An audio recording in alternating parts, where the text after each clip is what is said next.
We're in Shelby, North Carolina today with Debbie and Harold Metcalf and Idaho.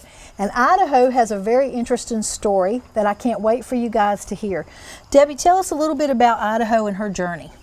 Idaho came to us about 27 years ago, and she was stolen after we had her for 9 years. Wow. And we didn't know anything about horse theft or people stealing horses, so like most people, we thought she just got out. Right. Even though we'd never had a horse out before.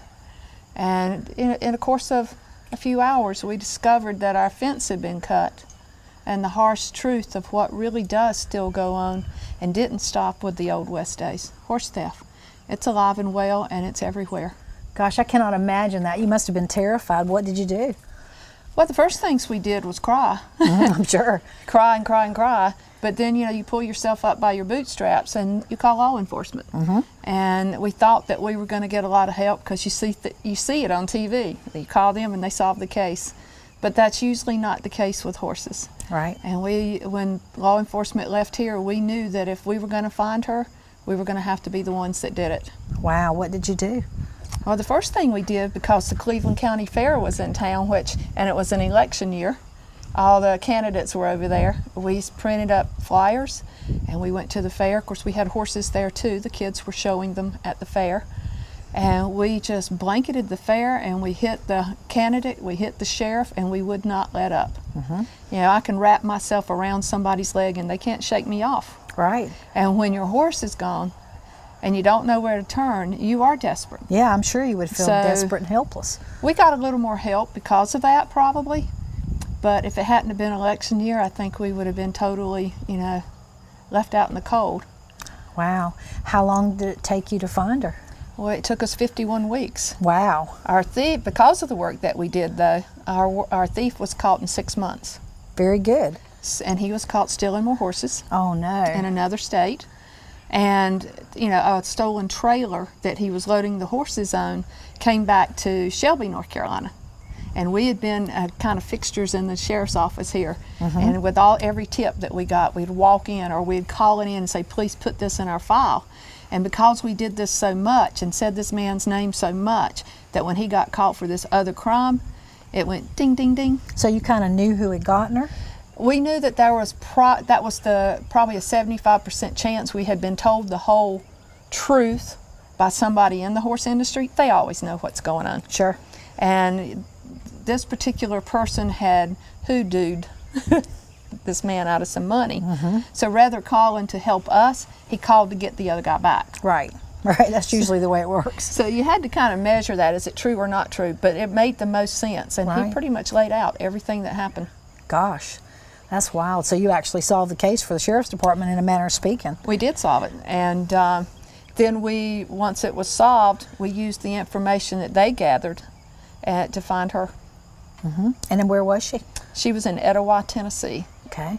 And she had been there. She had been sold 5 times within 6 months. Wow. And she ended up with a 10-year-old girl. Right.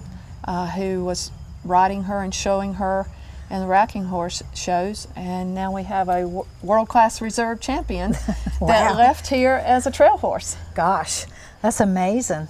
So, the sad thing is, we knew as soon as we heard that a 10-year-old girl was riding her that something had changed, because we would have never put our children on this horse. Right. She was all spitfire and vinegar.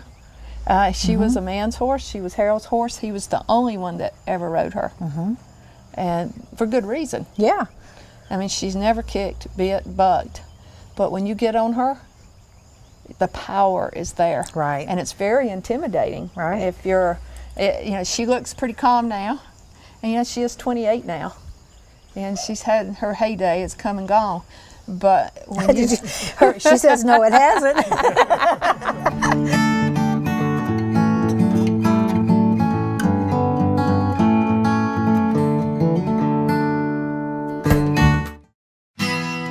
The North Carolina Horse Council was established in 1972. We are a nonprofit organization that puts every dollar received back into supporting and working for our members.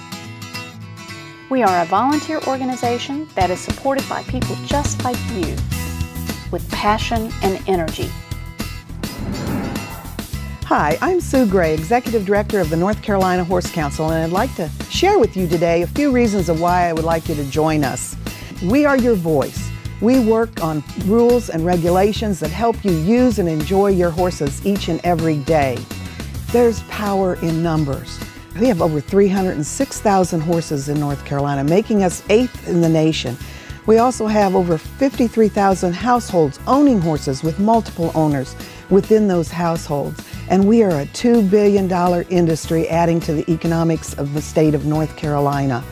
Power in numbers. We ask you that we can go and help to protect those privileges as we move forward. But we do more than that.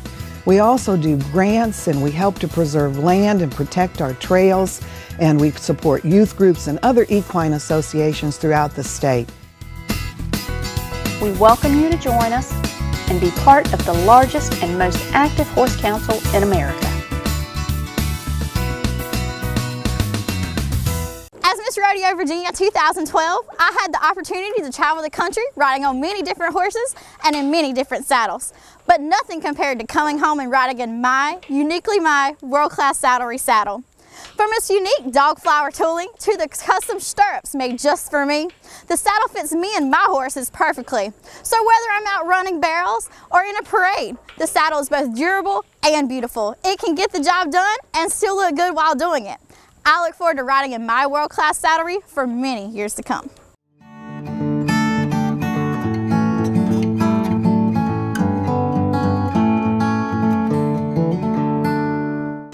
We're back now with Debbie Metcalf, and we're going to talk a little bit about all the things that have happened since she got Idaho back and the business that's grown out of it. So you kind of formed a net posse with Stolen Horse International, didn't you? We did. Actually, it formed us. Okay.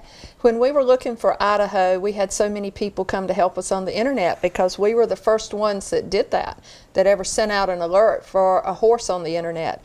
And this whole group of people started coming to help us and saying, if you help us, we'll help you, because our horses have been stolen too. And we're going, wow.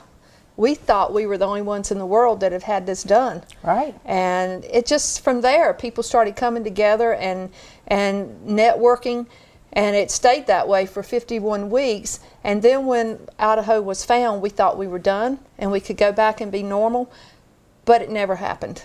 So you've kind of become like the guy on America's Most Wanted for the equine industry, which is a great thing. Yes, pretty much. I've been introduced as John Walsh of the horse industry a lot. Definitely. And I used to kind of put my head down and go, oh, I'm so embarrassed. But not anymore, because over the years, I mean, I've been doing this for 16 years now. Right. And at some point in time, I sat back and went, I was reading a magazine article and I went, oh, they're talking about me. And then it hit me that I am that person. Yeah. And I didn't intend to be that person. But what would we do without you? I mean, because there's no resource, there's no place to go for help. No, there's not. There's been some people that try, but they, you got to live this job, and we do. My husband and I, my kids have lived helping other people for 16 years unofficially, since 2003 officially, when I finally said, oh, what the heck. Right. I'm not going to escape this, so, I quit my day job and started Stolen Horse International as a nonprofit. And it has just grown by leaps and bounds since then. I'm sure your website is incredible with all the information and stuff that's out there on that. It keeps growing every year. And we need help. If anybody would like to help us, everybody's a volunteer. Right. So even us, we're volunteers. Right. And there's just so much information. And I had somebody this week tell me that, I went to your website and there's just so much stuff. And I said, I know, it's huge. And I would like to take some of it off and make it smaller. But every piece of information on there is important. True. And you never know which piece that person's going to need. So it's really great that it's all there. And, we try to put it all there. We tried to condense it. What you're seeing is the condensed site. I'm sure. From the one that was before it, believe it or not. Right. Well, I know that you were telling me with Idaho that you've done a lot of things to protect her from ever being stolen again, and not necessarily protect her from being stolen, because that's really hard to keep from happening, but if she was, making her more identifiable. What are some of those things that you've done? Well, one thing that we learned right away when Idaho was gone, every time we went to a horse auction, somebody asked us what kind of ID did she have, and our response was, ID? Horses don't have ID. But yeah, they do. But see, that was part of the lack of education back then. Right. You know, even though we were involved in trail riding and all kinds of things, we never had been told or exposed to this information. And honestly, I was pretty mad about that. Yeah. Because none of this would have happened if I'd just known one thing. Right. And that one thing I try to teach people still about. But with her, ID became very important. The first thing we did was brand her, and we did it ourselves. And we did 6 horses. We messed up a couple. We figured out what we did wrong, and we went back and did it right. So all our horses have freeze brands. Right. And then we thought, okay, we've got it solved. But guess what? As we go further along, we find out that freeze brands are hard to trace back to the owner. Right. If they're out of state. Right. So then we thought, okay, what can we do next? Microchips. Just like you'd microchip your dog. Just like you'd microchip your dog. So we got us some microchips, and we microchipped our own horses. And then we thought, well, we did it. Why can't other people? And at that time, the only way you could get a microchip was through a vet. Right. And so we researched the laws and found out that a person can microchip their own horse. And so we went to one of the microchip companies with the plan of starting a microchip your own horse program. And that's where it got started. So today, if you are going to microchip a horse and you can find it online where you can purchase it, Right. it's because of us. That's awesome. That's really cool. So folks, you can buy microchips and do it yourself, and it's very, very simple, and you can probably get the information on where to get them on Debbie's website. Actually, we do have them on our website. We have different companies, different packages, because what we're trying to do is we're not just trying to sell you a microchip. Right. We're trying to give you an education about the microchip and the scanners at the same time. We're not governed by any particular company that's just doing sales pitches on us. We do our own research. Now, do you have a registry set up for the microchips? We do. Because that's something like KC does for dogs, so, but that would be great for the horse industry. So that's We have a net posse identification program. Okay. And if you get a microchip through us, and these are fundraisers for us, if you get a microchip for us, you're automatically included in that registry for that chip. Right. And our registry, you can register not just a microchip, but your freeze brand, pictures of your horse.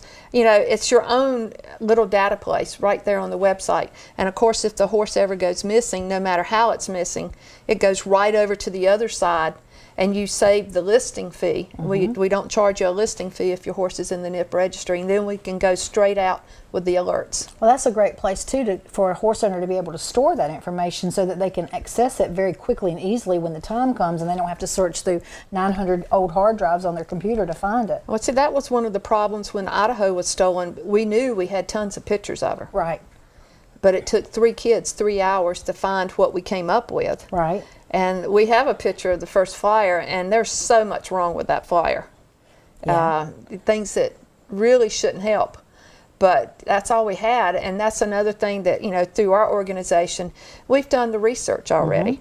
We've worked with law enforcement, we've worked with marketing people to come up with that flyer that you see, so that when that flyer is hanging in a public place, it draws your attention to it. Right. Where you might walk by another one sitting right beside it. Right. Plus, we have the right information on it, so that if your horse from North Carolina ends up in California, that it can be traced back to you in North Carolina. That's really, really neat. And also, if it's found, how to get it back is on your website too, which would be another complicated process in itself. Because if they bought that horse, they feel like they own it. So then it's a whole different battle. And it's a different battle by state too. Each state has their own laws. Sometimes it goes county by county. Sometimes it just really depends on who's involved in law enforcement. Sometimes it's who's involved, who has the horse. Right. I mean, we've seen it all. I'm sure. Well, how many horses do you feel like you guys have helped people recover now? If you count the ones that we prevented, thousands. Yeah, I'm sure, without a Thousands. doubt. And what case comes to mind as the most difficult one that you remember offhand? You know, I try not to think about that too much, because it gets kind of emotional. Oh, here I go. it gets kind of emotional for me. But I think sometimes some of the victims that we work closer with, and I get to know better, I become more vested in that, especially when those victims are given back to help more people. Right. Because a lot of our victims will list their horses, and some even say, let me know when you find it. And some will come back and go, well, I'm looking for my horse. How can I help look for other people's horses too? Right. And so those people, those stand out. And I guess the one that stands out the most is Mojito. Mojito's carbon copy. The horse is from Missouri. I know he's out there. He's a black and white spotted Paso. We've had tips on him, and we get close, but we can't get him. Right. And I've worked with the owner, and she's been in the booth with me. She's come from all the way from Missouri to Tennessee to North Carolina to other states to help me. She pays it forward to other victims. Right. So that one, and probably the 2 polo ponies that were stolen with their truck, their trailer, and $60,000 worth of tack. Wow. The truck was later found in Texas. And we thought we would be able to go back with the leads on that. But the police in Texas were great. The police in Florida were not so great. Right. And so we lost the lead. So those are, you know, an older case and a newer case. But because I'm so close to the victims, I'm more vested in that. I can tell you guys about a personal experience that I had with Debbie that she probably doesn't even know I was involved in. I live in Little Middlesex, North Carolina, which is a thriving metropolis of about 800 people, maybe on a good day. And a lady in the neighborhood had a very pregnant horse that she woke up one morning and it was gone, completely gone. The fence wasn't down. There were no tracks. There was no evidence of the horse walking away out in the country in a neighborhood where she knew everybody and had lived there all of her life. And we got in touch with Debbie, and she suggested the things that we do, which was really put a lot of heat in the very local community. Flyers, Craigslist, the law enforcement, all the horse owners in the area that we knew, we took flyers to their barns. And the girl kind of thought she knew who took it because that person had tried to buy it and she didn't want to sell her. So because we turned up the heat, that horse turned up 3 days later at a construction site tied to a fence post. So if it hadn't been for you, though, with that great advice, that horse would have never been found. Well, that's good to hear. So, That's you good know, to I mean, hear. it's just amazing that the timing and the knowledge that you were able to give us within just a couple of hours that morning really made a difference, and she got her horse back. Well, it does, and you know that's not the first horse we've had tied to a post. Yeah. We had a mini in South Carolina that was in like a little cemetery plot with a little fence. We had one out in Nebraska that was dropped off in a cemetery. We've had a North Carolina horse that came back with new shoes and a new halter.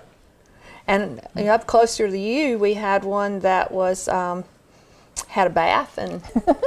Yeah. So you know, there's lots of if you act fast, and that's what we're trying to get people to do. You know, some of the social media is great, Right. and we do use that as tools for what we do. But that's just a small part of what we do. Absolutely. And we're trying to get people to know that. They look at our Facebook pages, and they say, and we don't have hundreds of thousands of connections there. But 16 years doing what I do, that's the value to coming to us, because I have connections with all kinds of people and organizations that I call on as needed. Right. You know, if this horse is a particular breed or has a particular discipline. And I've got one right now that y'all have not even seen that we're working with behind the scenes. Right.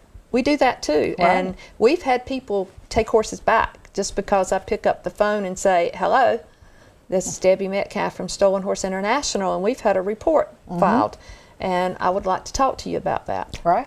And lots of times people do not want, we don't put names out there. Right. You know that. We always stay within the law, but sometimes we can turn the heat up so quick Yeah. that people know who they are. Yeah, I mean, you know, sometimes the timing is just like if your child gets taken, that first 24 hours is very critical. And if that should ever happen to you, and I certainly hope it never does, do contact Stolen Horse International and find out what to do. What are some tips you can give our viewers to keep their horses from being stolen? Well, the first thing they need to do is ID. Right. Yeah, and this isn't just from theft. You know, we work with stolen horses, missing horses, lost, found, horses lost in disasters. So the first thing that we can tell everybody is some type of ID. Right. You pick it. What works for you? You know, I have my favorites, but I like to see a combo. And you've seen our horses have Yes. it. We have something that travels with our horse that you can't see, and then we have ID on our horses that you can see. Right. They play on each other. Right. There is no one type of ID that's perfect. The second thing is, once you get your ID, just like if you have an alarm in your house, what do you have down by the driveway? You have a big sign that says we have an alarm, Right. and it's hooked up to something that's going to get you Right. if you break in my house. So get a sign. You can make it. We have them on netposse.com, but put it up. Notify people, because what you're really telling them is that I'm not in the dark. Right. I know that these things are going on out there, and I'm watching you. Right. So when they come by my pasture, and I just told you earlier after we put our signs up, no more problems, because we have the signs up. We've got our neighbors watching everything. If a truck or a car stops by our pasture, we've got one neighbor that will confront them. Yeah, that's good. And our other neighbors will take pictures with their cell phones. You know, they get the tags. They're all instructed to do this. And, you know, that's the second thing. And then you just be aware of all the conditions. We've got a list of resources on the website. Watch people coming and going. If somebody comes up to you and says, "Oh, beautiful horse," and starts petting it, you know, we're all willing to think that they just like our horses. And most of us will just tell them everything about the horse. But you might be telling them too much. Right. So always, even if a person comes on your property to sell something, whatever the purpose is, go out with your phone and take a picture of the tag. Take a picture of them. That's a good idea too.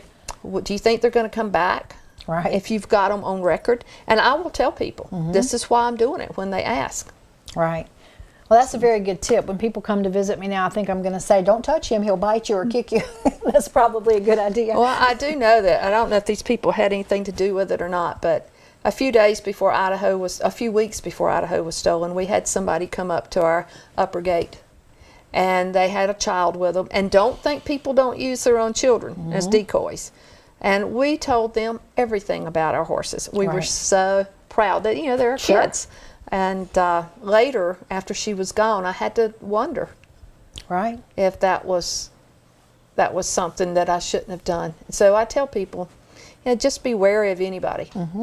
Another good thing in the horse community is to talk to your friends and other horse owners too, because a lot of times these folks travel in groups and they hit neighborhoods and areas, you know, and then they're long gone. So it's always good to be aware of what's going on in the community as well. Well, you know, in our case, the person who actually took our horse lives 50 miles away. Right. And our horse was baited every day with feed, so I don't think he drove over here every day Right. And put the feed in the pasture to get her to stand where he wanted her to stand. So we had somebody local to help out with that. Right. And we think we know who that is, but we can't say. Sure. Sure. Well, I think probably in most of the cases, it's probably somebody that you've come in contact with and that you've had some dealing with and you don't realize it. In our case, we had dealings with and we realized it. We just didn't. We just didn't realize what, you know, connections could be. Right. And if a person goes out and their horse is gone, then what are the first things that they should do? If their horses are gone, the first thing you do is call law enforcement. Okay. And you file a report. And a lot of times in these cases, you can't tell if, you know, if a horse just got out or if somebody took it. And the people that take horses are good at making it look that way. Or they're good at making it look like a fence was broken and they just got out. Right. And then when the law enforcement officers come out there, they think the horse just got out. Right. And that's their first assumption. That's their first assumption. Unless you've got a cut fence, a cut lock on a gate, something that really clearly tells you that something's been tampered with, lots of times you don't even know Right. what happened to your horse. So I still say report it as stolen. Hey, if it's not stolen, that's even better. But if we have a police criminal case number, then we can go out with a criminal case stolen horse report, you know, with an alert for that. Otherwise, we treat it as missing, lost. And sometimes we work with civil suits as well. If Right. we can find a case that if the horse gets back, it will help, Right. you know, get them in court and help them. So Debbie, you got a grant from the Horse Council also to help you with this project. Can you tell us a little bit about what you're doing with that? Yes, we were really fortunate that the North Carolina Horse Council saw that our program that we're trying to do is worthwhile. And what we really want to do is have 1 to 2 people in each county signed up to get our alerts for North Carolina horses that are missing, lost, stolen, and tacking trailers, so that we can send that information right to them, and they agree to get the information, print the flyer, and put them out in their communities, because we are really trying to get, you know, the internet's great, Right. but everybody's not there. Right. So we're trying to get those flyers that we have on every one of our alerts out into the communities. You know, it's great to pass it along, but print, and Right. put it up. So we really need help from the North Carolina Horse Council and the people in North Carolina to assign representatives to every county. Okay. And if you guys want to volunteer for any of that, you can contact the North Carolina Horse Council at www.nchorseCouncil.com, or you can contact me, Rose, at carolinahoofbeats.com. This episode of Carolina Hoofbeats TV was made possible in part by funding received from the North Carolina Horse Council, a North Carolina nonprofit corporation dedicated to representing and furthering the common interest of the entire equine industry in all 100 counties of North Carolina. Carolina Hoofbeats is brought to you in part by Newcomb Quarter Horses. Newcomb Quarter Horses with over 40 years experience. Find out how we can help you today. NewcombQuarterHorses.net. And by World Class Saddlery, custom saddles, repairs, custom tack, and personal leather items. Find out more at worldclasssaddlery.com. And also by Carolina Hoofbeats Magazine, a free publication about the horse industry in North Carolina. Catch up on the latest issue at carolinahoofbeats.com.